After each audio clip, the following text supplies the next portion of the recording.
আছে তার কাছে তার স্বামী সহকারে। তারপরে সেই মেয়ে ফোন দিয়ে ফোন দিলে পরে আমি একদিন রিসিভ করলাম। তারপর আমি বলছি মধু তুই ফোন দিস না, আমার বিটার কেন রয়েছে, আমার বিটার অশান্তি করবে না, আমি অশান্তি করিস না, আমার বিটার এই নাকি তোর মারকে হলো তোর সোহানের কাছে, আমার বিটার কাছে। আর আমার বিটার রয়েছে কাছে আম্মু কিটা ফোন দিয়েছে দেখেন। সে 3 দিন মার, আমার ছেলে ছোট মানুষ। ওই যে সেই মেয়েটাকে ঘরে তুলে ষড়যন্ত্র করে রেখেছে যে এর মারবো। পরিকল্পিত এই যে ওদের ষড়যন্ত্র করে ডাক দিয়েছে, এটা তো আমরা জানি না, আমার ছেলেও জানে না। দীর্ঘদিনের প্রক্রিয়া চলছিল ঠিকঠাক, হঠাৎ কেন গণধোলাই? ঘটনাটি ঘটেছে হরিণাকুণ্ডু উপজেলার সেই তাহেরুদা ইউনিয়নের ভবানীপুর গ্রামে। বাধা অপেক্ষা করার পরেও পরকীয়া থামেনি। বিষয়টি নিয়ে কেউ কোনো মুখ খুলতে নারাজ, যেন মনে হয় কিছুই ঘটেনি, সামান্য কিছু ঘটনা ঘটেছে, তা নিজেরাই মীমাংসা হয়েছে। এই পরকীয়া ঘটনাকে তারা পারিবারিক ঘটনা বলে ধামাচাপা দেওয়ার চেষ্টা করছে।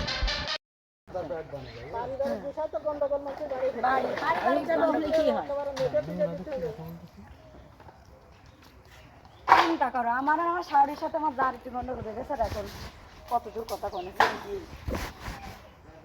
স্থানীয় সচেতন ব্যক্তি মোহাম্মদ কাফিউদ্দিন জানায়, এমন ঘটনা ঘটে গেলে অনেকেই পার পেয়ে যাবে, তাই এর ন্যায্য বিচার চাই।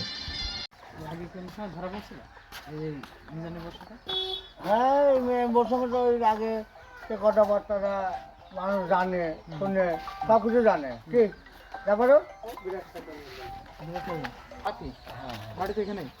এখন এই যে আজকে ঘটনাটা কি হয়েছে? এখন আমি তো পানি বাজারে ছিলাম, সঠিক ঘটনাটা তো আমি প্রথমটা কি হয়েছে না এটা পরবর্তীতে শুনতে পেরেছেন? হ্যাঁ, আমি মানুষের কথা, মুখে কথা শুনতে পাচ্ছি। আপনি জানেন এরা এরা বাসা থাকে হয়তো কিছু শুনলাম বলে তার ঘরে উঠেলো বলে তা এখন ভেরিয়ে বললে তার আসলে কি ওই শন কি খারাপ? পানু খারাপ আর ওই মেয়েও খারাপ। মেয়েও খারাপ, পানু তো সোয়ানের বিয়ের জন্য বিয়ে দিল, তারপর আবার আসে মানে এই মহিলার জন্যই বিয়ে দিয়েছে। হ্যাঁ আজ জানলেন যে আমি বললাম না দোকানে পানের বিয়েও হয়েছে। দেখি মঙ্গলবার আমি মোবাইল দোকানে মঙ্গলবার দিন 6 মাস কি 1 বছর নয় বিয়ে হয়েছে। তো মহিলা খারাপ হলে খারাপ হবে, মহিলা খারাপই না হবে যে আবার এই যে আগে কম বেশি কথা হয়েছে, আবার কেন তার সঙ্গে আবার ঘটনাটা হবে এটাই তো কথা।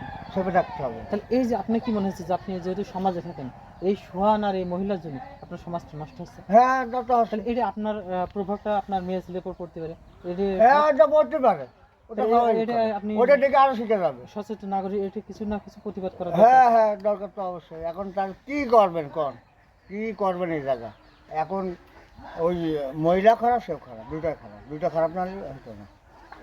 ঠিক, এটা হাসবে স্বামী হাতে মেয়ে বিয়ের উপযুক্ত হয়ে গেছে, তারপর কোথাও ওষুধ দেওয়া মেয়েরা শেয়ালা কেন রাখবে? ঘরে লুকিয়ে রাখবে আর কেন হলে ভিতরে ঢোকাবে?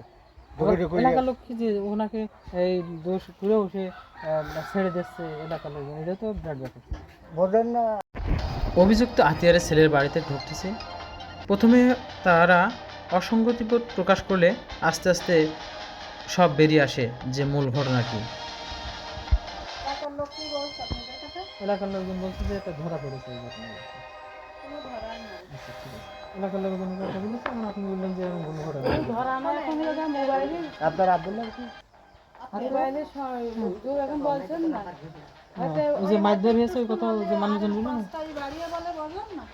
ঠিক আছে, আপনি আপনার কাছে বললেন যে কোনো ঘটনা ঘটবে, আমি তো বলবো ঠিক আছে, ঠিক আছে, গণধোলাই হয়েছে। গণধোলা এটা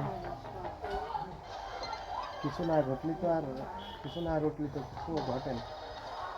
আপনাদের এলাকার লোকজনে আমাদেরকে ফোন দিচ্ছি যে ভাই এই নিয়ে, আর আপনি বললেন যে কোনো কিছু ঘটনা ঘটেনি। পুলিশের কাছে ঘটনা মানে ওই যে বলছে ছেলে বাড়ি ছিল না, আজকে ছেলে শ্বশুর বাড়ি গেল, সকালবেলা বাড়ি আসলো, আসার পরে গরু ঘুষিয়ে এনে খাওয়াই দিয়েছে। ওই পাড়াটা মেয়ে ওকে ওখানে যাওয়া প্রায় আমার ছেলে আগে করতে যাবে। কি হয় আপনাদের? সে আমাকে কোনো আত্মীয় নাই। হ্যাঁ, এইবারে সেই মেয়েটা ফোন দিয়েছে আমার ছেলের কাছে, আজকে মাত্র ফোন দিয়ে আমার ছেলে নলটাঙ্গে গরুতে পানিও দেবে, নলটা ছেট করলে আর ও ডাক দিয়েছে আর ও যে ষড়যন্ত্র করে ডাক দিয়েছে এটা তো আমরা জানি না, আমার ছেলেও বা জানে না। এবার ডাক দিয়েছে গেলে পর আমার ছেলে চলে গিয়েছে, ওরা পাশে খোঁজে ছেলেকে তো আমি কিছু কমে গেল বলছে আসছি বলে চলে গিয়েছে। এবার সেই মেয়েটাকে ঘরে চলছে, দেখি লেকে ঘরে চলছে। আর মাইল কেন করে বলো? সে তারা তো মারেনি, ওই যে সেই মেয়েটাকে ঘরে তুলে ষড়যন্ত্র করে রেখেছে যে এর মারবো। আচ্ছা আচ্ছা, তাহলে এটা পূর্ব পরিকল্পিত। পরিকল্পনা এই যে পাশের বাড়ি তাকে বাড়ির কাছে দেখেন আমার ছেলে চোর না ডাকাত না, আমার ছেলে খারাপ ব্যবহার এই না। যে আপনার এই ছেলেকে কেন্দ্র করে যেহেতু বিবাহিত তার বউ ছেলে পেরে আছে, হ্যাঁ। মান সম্মান আমার বাড়িও ধরে না কোনো এখানে সংবাদ সে হলো সে 3 দের মা আছে, সে 3 দের মা আর আমার ছেলে ছোট মানুষ। তাহলে আমি একটা মানুষ, আমার আপনার যত দোষ থাক, আপনার পুরুষ মানে আমি একটা মেয়ে মানুষ, আপনার যদি ওই জায়গাতে আমি না ডেকে আমার বাড়ির ভিতরে না আনি, তা আপনার ক্ষমতা আছে আমার বাড়ির ভিতরে আছে? আমি যে পুরো দোষকে আপনারই হবে না আমারও আছে। আপনার বাসায় যখন ঢুকেছি তখন কি বলেছি? আপনি তো শুনে ঢুকেছেন, আমি তো তখন তো বলতাম না আমার বাড়ির ভিতরে আমি অবশ্যই ঢুকতাম না, তাহলে অবশ্যই ঢুকবে। আপনি যত জজ ব্যালেস্টারই হোক এটা আমার নিয়ম। ঢুকতে পারতেন না, তাই না?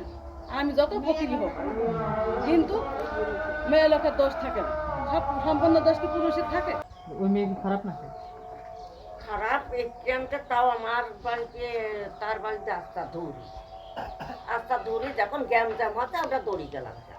যে কি ওর মারছিল তো সন্ধ্যে মারিল না? হ্যাঁ সোয়ানে মারিয়েছে, কি দিয়ে মারছে? কি দিয়ে মেরে তাও আমরা জানি না, মারিয়েছে মাটি কথা তাই জানি। কি দিতে মারিয়েছে তাও আমরা এখন 5টা লোক এক জায়গায় হয়েছে না, তুমি একটা চর মেরে দিলে, এটা একটা লাঠি মেরে দিল, এই তো একটা ঘটনা। 5 জনে 5 চোখে মেরে আছে। তখন আমার ছেলে চোর না ডাকাত না, আমার ছেলের ব্যবহার মানুষের আশপাশের লোক জানে না। ওই যে একটা জানোয়ার জিনিস, ওই যে এরা গোপন রাখতে হবে না, ওই একটা জানোয়ার জিনিস, ওই জানোয়ার জিনিস একটা লোক হিন্দু মুসলমান কেউ বলবে না যে এই লোকটার পরিবেশটা খুব ভালো লোক। খারাপ না? সে যদি পরিবেশটা খারাপই না হবে, আমি তার হাত পা ধরে ধরেছি, শোনা তুমি আমার মেয়ে, তুমি আমার মেয়ে, আমার ছেলে আমার বিয়ে দিয়েছি, তোমার শোনার সংসার শোনা, তুমি সংসার করো, আমার ছেলেও সংসার করতে দাও। আমি সেই মেয়ের পা ধরে ধরে আমি কাইন ব্যাপার কাছে ভুলে আছি, আর কোনো তুমি সংসার মা করো। হে যদি আরাম কষ্ট করে বুঝতে মধু, পারছো? তুমি সংসার করো, তুমি আমার ছেলের সংসার করতে দাও, তুমি আমার মা সংসার হে তার অশান্তি স্বীকার করো না। করছে যে তুমি আমি তার পা ধরে ধরে তার বাচ্চাই আছে তার কাছে, তার স্বামী সহকারে। তারপরে সেই মেয়ে ফোন দিয়ে যে ফোন দিলে পরে আমি একদিন রিসিভ করলাম, তারপর আমি বলছি মধু তুই ফোন দিস না, আমার বিটার ও কেন আছে, আমার বিটার অশান্তি সংসার ভাঙা না? আমি অশান্তি করিস না, আমার বিটার এ মার কান্না কিন্তু লেগে যায়। এই নাকি তোর মারকে হলো তোর সোহানের কাছে, আমার বিটার ওর কাছে, আর আমার বিটার রয়েছে কাছে আম্মু কিটা ফোন দিয়েছে দেখেন। আমি যখন ফোনটা কেড়ে লো ও তো গেলাম যে কাছে মধু তুই আর আমি শয়তানি আর এর করিস সাথে না। কি আগে কোনো সম্পর্ক ছিল এটা আপনার ছেলে? আমার ছেলে আগে যা আশা করতো কেন, সম্পর্ক আছে। সে হলো 3 দের মা, আর আমার না কিন্তু বললাম বিয়ের আগে যা হয় হয়ে গেছে সমস্যা। এখন তো মেয়ে বিয়ে করছে, এখন বিয়ে করছে, এখন তো ঝামেলা যখন বিয়ে হয়ে গেছে, তারপর আমার ছেলের ফোনের পর ফোন দিয়ে যায়, এখন জাতি পাচ্ছে না, সে জায়গায় জাতি পাচ্ছে না, এই ষড়যন্ত্র করে সকালবেলা স্বামী আমার ছেলে অসাল হয়ে গেছে, এই হ্যাঁ। কাহিনী আছে। ষড়যন্ত্র করে আমার ছেলে নিয়ে এই কাহিনী সকালবেলা করে করলাম। আমার ছেলে শ্বশুর বাড়ি গিয়েছে, কাল সন্ধ্যার সময় মা আমি জোড়াতে গেলাম, তারপরে সে শ্বশুর বাড়ি গিয়েছে। শ্বশুর বাড়িতে বাড়ি এসে আমার ছেলে ভুসি মেখে আমি আল্লাহ মাটিতে আমার যাওয়া লাগবে শোনা, আমি নিচে কথায় ধার ধারি না, আমার ছেলে ভুসি এনে আমার গরু ভুসি মাটি দিয়েছে, আর নল ভিড়িয়ে নল ফেলেছে, সেই মানুষ ফোন দিয়েছে যখন আমি তো পাঁচ যাচ্ছি মনে হচ্ছে আসছে কই আসে তো নেই, আসছে শুধু 10 মিনিটের মধ্যে এই ষড়যন্ত্র করে ওরা আমার ছেলেরা এমনি মারছে।